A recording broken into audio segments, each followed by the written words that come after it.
Well, Next Fest is here, and with it brings so many demos.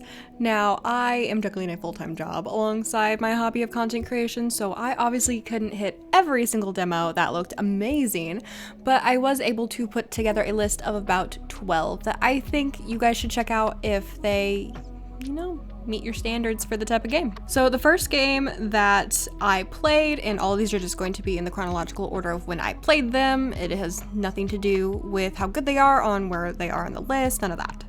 But the first one that I tried was Aethermancer. And so this was actually one that was already on my wish list that I didn't even realize, and it is a monster catching game mixed with a roguelite. So you get to pick a starter monster much like Pokemon, but that's essentially where the connections to Pocket Monsters ends. The overall feeling and vibe of this game is very dark, and there's actually no catching of any monsters, much like you would think of in games like Pokemon. Now, each type of monster that you encounter will have a type weakness that you can use to your advantage. It'll hit a little bit harder for damage, but the main thing is it will start breaking down its shield. Now, once you fully break the monster, you can then copy its image. Now, that will allow you to basically make your own copy of that monster. So there's no actual catching needed, you just need to break it. And that means you can get your own version of that monster while also getting the XP of killing the original. Because that's nice. Now, some cool things about this game is it does eventually evolve into a 3v3 battling style, which leaves a lot of strategy to be developed and fun new methods. You can allow yourself to have like maybe 2 types of attacks for coverage and then a healer, stuff like that. I think that can be really, really fun for those who love to strategize and build teams, maybe try to find the most optimal route for the monsters. This is a roguelite game, so you will be going through different pathways and picking new ones based on 3 different options you get. There are predetermined encounter, like sets of encounters that you will go through in each of the paths, so there's no random encounters, you will see them, and you also can preemptively attack and get a little bit of damage in before the fight actually starts, which is nice. There's also different kind of currencies in a way throughout here. There are different merchants that you can try and buy some stuff for. And the most important things that you will find during these runs are different altars. Now, this is where you actually can redeem those monsters that you've copied. Now, the reason that you will want to make sure that you are continually keeping up with getting monsters copied is because this is permadeath. Think automatically going into a Nuzlocke. If your Pokemon dies, it dies, and that is the same here. If your monster goes down, you can't get it back. Now, there is one exemption that I found. My starter monster ended up dying kind of early in my route, and I was able to bring him back once. I don't know if I could bring him back twice. I'm not quite sure how that works for the starter, but any other monsters, it is one and done. You would have to find another copy of them.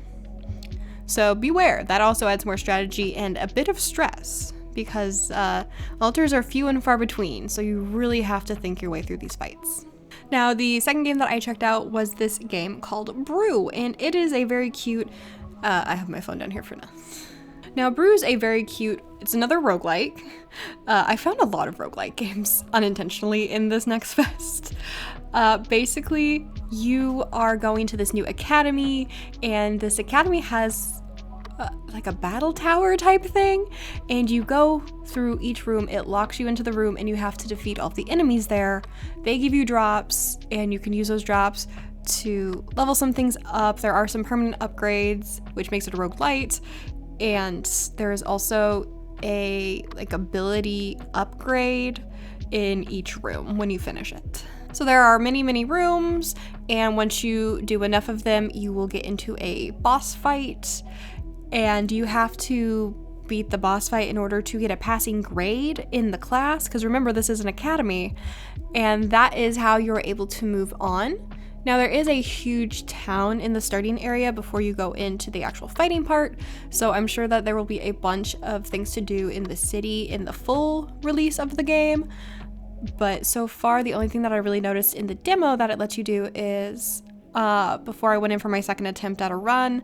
A nice lady gave me a list of permanent upgrades to equip, kind of like Hades. Very nice with the mirror.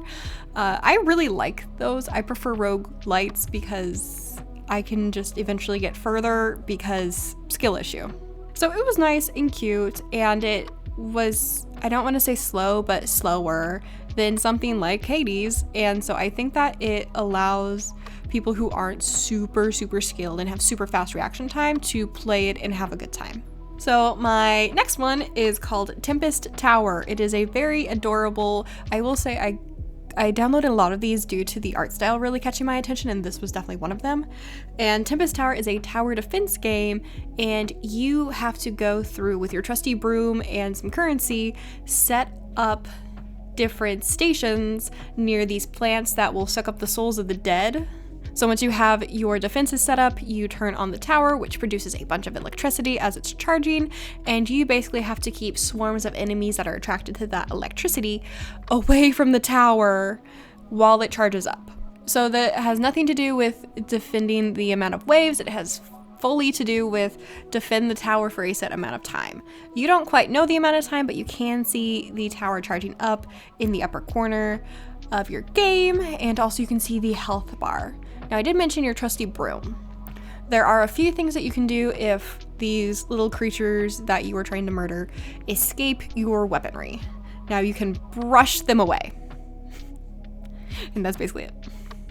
There are some little flower bombs that grow that work really well. They're a one-hit KO for an AoE, and those are going to be your best bet. Now, the one downside to this is each time you finish a round, it will kind of prompt you to go and hatch the plant that has been harvesting all the souls of the creatures that you've killed, and that works as your currency. The bad thing is the plant doesn't regrow, so be very careful when you take them. Now, if you are around these creatures when they do die, you can just pick up their souls kind of manually. They just go to you if you're close enough. So that doesn't mean that you won't get any currency if you use up the plant, but you won't come back to, say, 50 souls the next time. And you don't have to take the souls right away. It doesn't stop taking them after one round. I did leave one up for 2 to 3 rounds just to test that. So it's completely up to you, but wanted to throw that out there. And the next game is Savara. So this, shocking, it's another roguelite game, but the first thing that came to my mind when I played it is this is if Hades and Monster Hunter had a baby. Now I will explain that. So the Hades part is, it's a roguelike. You go through, defeat a wave of enemies, and the setup is kind of like Hades. There's like some stuff in the room and 2 different doors that you can go out, and it kind of dictates what reward you're going to get in the next room. That basically goes for a lot of roguelites, but just the setup really reminds me of the aesthetic of Hades. Now, the Monster Hunter thing, I have a better connection for. Now, when you're fighting, you have 2 types of weapons and different armor. Now, in the building that you have to go through before going into the game mode, you can actually customize everything. You can customize and upgrade both of the weapons and also each section of your armor. That just screams Monster Hunter to me. They even have like a forager to do this stuff, and I think it's really great. I think that the ideas that this game is based off of are really clean, but the actual gameplay kind of let me down a little bit. It is not super snappy. Everything feels a bit too sluggish, and the attacks for both myself as the player and the enemies I'm attacking feel a bit slow. That's really the only thing that's really letting me down. There is not a whole lot of movement abilities either. You can probably get some with some of the upgrades, because remember, each time you defeat enemies in a room, you will get some kind of upgrade. But overall, it wasn't as great as I thought, but again, this is still a demo, so it could very much surprise me whenever the full thing comes out. Now, one that I really loved, and it was probably my favorite for that day of going through demos, and that is This Seat Taken? It is a adorable, very simple puzzle game, and at first it has you trying to put little shape people into spots in a car. Some will have very specific requests like, I would like a window seat, or I want to sit next to my friend here. And you just have to make sure that all of them are happy. And as you get further and further, you will progress. Maybe you're at a restaurant, a little club, and you just have to make sure that everyone goes into a preferred spot. Very, very simple. It made me feel really good to get all of the thumbs up that it gives you each time you pass a level. And overall, it's just very fun, very simple. I didn't have to think too hard, but I felt really good because it had just enough to make you think, being like, okay, I have to put him here and her here, and this person has to go over here, but this person can't be by this person. Just very simple. I just really enjoyed it. Now, one game that went really easy to really hard very fast was Bento Blocks. Now, it's a very simple concept. You get some rice and you have to cut it and put it perfectly into a bento box.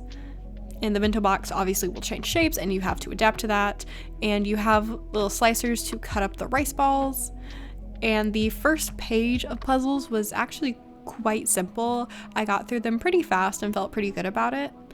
But as soon as I flipped the page and started to do the second set, the only thing that was different was they had added a shrimp that you have to line up perfectly in the bento box to the rice, and that made it so much harder for some reason. The difficulty just ramped up, and I don't know. It's great for people who really like challenging puzzles. And overall, I thought it was very cute, very fun. I know that there's a lot of games in that genre, so if you like that genre, maybe check out Bento Blocks, especially if you like a challenge. And so one that I wasn't sure if I was going to like or not was River Towns, and I ended up really liking it. So you have a plain of just dead land, it's a blank river, and you start out by placing a block down that will allow rivers to flow and allow you 2 spots, one on each side of the river, to place down tile blocks. And you use that to build up a small village. Now, the main goal is to just get the most amount of points possible, and you get those by connecting villages together, and you will see points that you can get if you put certain slots together next to each other, maybe houses. You can also, if you have 2 pieces connecting and there's just river blocking it, it will create a bridge, which gives you points. If you build all the way around a dead tree, it blooms and you get points for that. And the more you progress, you will actually get more villages to keep track of and grow, and that is actually where it starts to get a bit difficult. So the furthest that the demo will allow you to is to have 3 unique types of village, and you can tell the difference between them due to the color of their buildings. And you have to really be careful because you will only get points for the largest entity of the color once. So if you have your beginning blue buildings and you have them over 8 tiles in one area, but another area you've connected them with 16 tiles, your 8 tile area will not count towards points. It'll only be that 16 area. So you have to be very careful and very deliberate. It is really fun to take some risks with certain shapes, but also you should probably start to keep track of what shapes you see. That way you can know what types of puzzle blocks you will need to fill in said shape. Now the next one is actually, I think, my overall favorite of all of the demos that I've played, and that is HASTE Broken World. So the gist of this game is the world is starting to break apart around you, and you just sprint forward. You have this entire just level of a bunch of hills in varying degrees of height and steepness, and each time you go off of a hill, you jump into the air. And you hold your space bar to bring your character down, and you basically are just trying to hit the hill going down perfectly, and that, I believe, helps you gain speed. That way you won't slowly take damage from the crumbling earth behind you. And once you get past the tutorial section, you actually have these little star gemstones that will appear in the levels, and you basically just try and grab all of those, and it powers up a bar that will allow you to use a hoverboard for a little bit of extra speed. Now this game, it's so simple, yet it is so satisfying. It is the vibes that I imagined Sonic games would be. And you're just trying to get to a portal at the very end of the map. That is your entire objective, and there is a boss fight at the end that it allowed you to play that just lets you ram into this machine until it's dead, and that's it. That's where it stopped. I believe there's some kind of narrative story connected to it, but since it was a demo, I didn't look too far into it.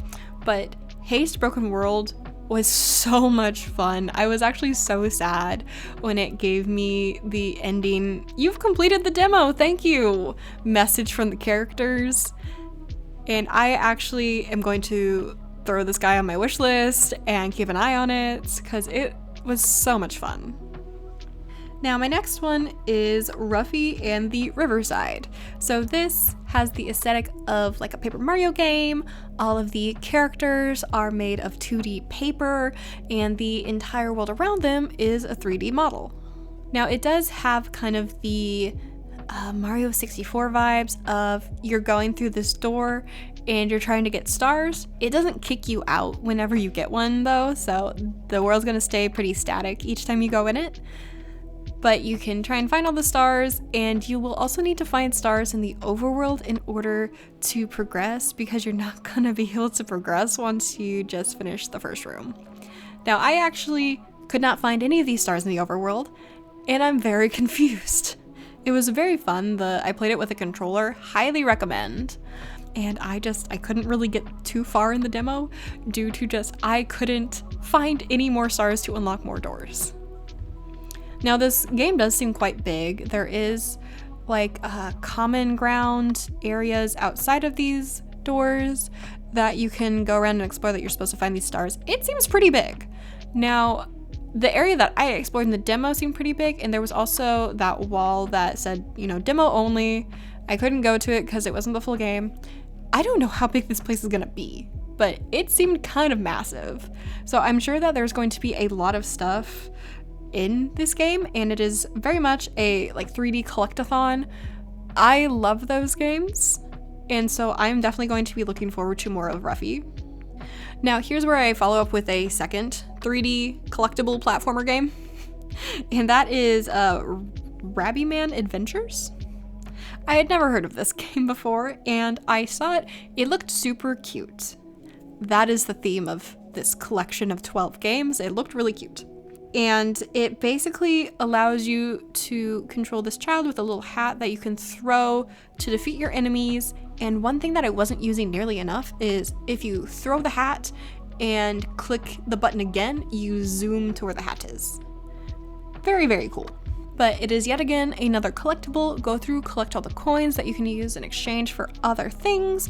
And also there is little plant guys. I saw them as stickers. I'm not really sure what they are, but there's 3 in each level for you to collect. And there's also a bunch of achievements shoved into each level. Stuff like if you see snails and bunk them with your hat, you start an achievement. Something like, oh, you're destroying the chests there? Oh, well, there's a bunch that you can do, so just keep hitting all the ones you see. Just stuff like that makes the game really engaging with the player, and it kept me from getting bored really fast. I really enjoyed it. Like I said, for Ruffy, I really like 3D collectible games. Now the next one is one that I actually had kind of had on my radar already, and that is Solarpunk. So me and my friends love open world survival crafting games. We play the hell out of them, and then we move on to the next one. And this is one that had been on our radar for a little bit, but yeah, we just never really looked much into it. Now, the cool thing about this one, compared to games that we've played like, say, 7 Days to Die, is there doesn't seem to be any zombies, which is nice. And you get to explore other cliffside places aside from your own. So there seems to be a heavy emphasis on the exploration part of this game, which we really like. So this is supposed to be a multiplayer game, but a lot of demos just lock you out of multiplayer, so me and my friend Amy just played the single player side by side while streaming each other's gameplay on Discord to each other, and we really enjoyed it. We both thought the game did start out a bit slow, but most of these games in this genre do, so we didn't really deduct any points from that because it's pretty on par for the genre. And we actually found out that you can kind of cheese it a little bit, so you are on this cliffside, and it seems to be the same map for everything. I'm not sure if it's a static world or if this is just the maybe demo or maybe just the tutorial part of the game. I'm not sure. But it was the same, so we actually figured out that you could break the rocks, keeping you from an upper level of this cliff. And also, when you get the building hammer unlocked, you can actually use it to build staircases to the very top, which has more resources that you need. So you can actually start upgrading stuff faster in this little tutorial section for how you do everything, compared to having to plant crops to get the cotton that you need to make the cloth, to make whatever I was trying to craft at the time. But this game does seem to be very practical in the sense that you could craft a well to automatically just fill up your watering can and just place it near where you have your crops, which is really nice. I also created several rain catchers, that way I'm never dying of thirst. And so this game does seem to have very practical things, and also the building hammer seemed really cool. You can do a lot of different stuff with creating your buildings. There's several different types of roofs, which I enjoy. But overall, we didn't play a whole lot of the demo, but it does seem very fun. We will be keeping an eye on it. So if you like open world crafting games, maybe look into this one. Now, the last one was actually a recommendation from Amy to try out that I had actually missed. I hadn't even seen this game, and it is Deck of Haunts. So basically, this is a deck building game, which I'm really surprised that there's not more of on here, because I've actually really gotten into deck building games recently. So essentially, you are this haunted house, and you have several rooms that people will go to, and eventually will lead to the room with your heart in it. Now, you need sustenance, essentially, to maintain living. And how do you get that sustenance? You murder the people that come into the house. And each person that comes into the house will have a baseline sanity bar and a health bar. So you will have a hand of cards that will be able to do something. It will either taunt them, which will give a better effect for your cards that will hurt them, and also cards that will either make them go slightly less sane or just straight up harm them. Now, you don't want your people to flee, and they can start to flee.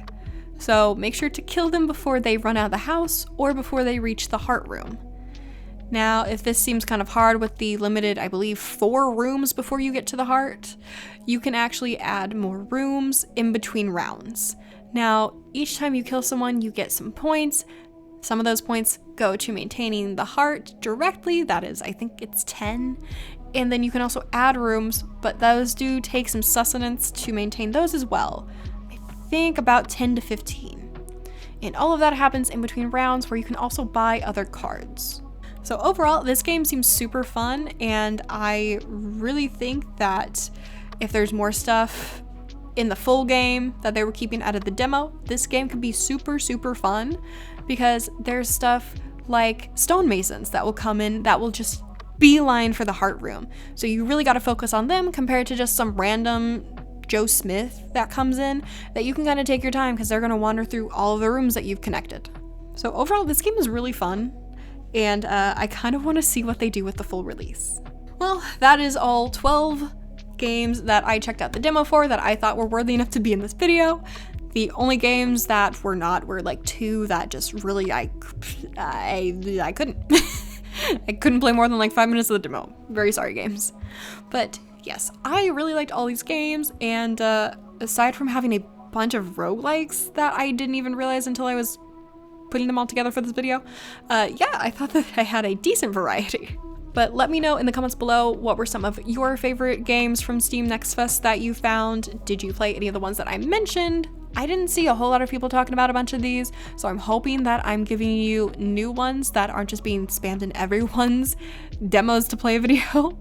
But yeah, let me know what are some that you have wishlisted, because I'm always looking for new games, because it's not like 120 wishlist is enough. But yeah, and if you like any of these games, make sure to check out the demos before Steam Next Fest ends, which will be on Monday. And if you like them, wishlist them, because I believe all of these are indie devs, and that is super useful for them. But that's going to be it for today. Thank you for everyone who watched. I hope you got something out of this video, and if you liked it, give me a thumbs up to let me know I did good. It keeps my videos on your For You page. And if I did a good enough job, think about giving me a subscribe. It helps the channel out, and it lets me know that I should continue doing this instead of rotting away in my basement. Well, that's going to be it for me for today.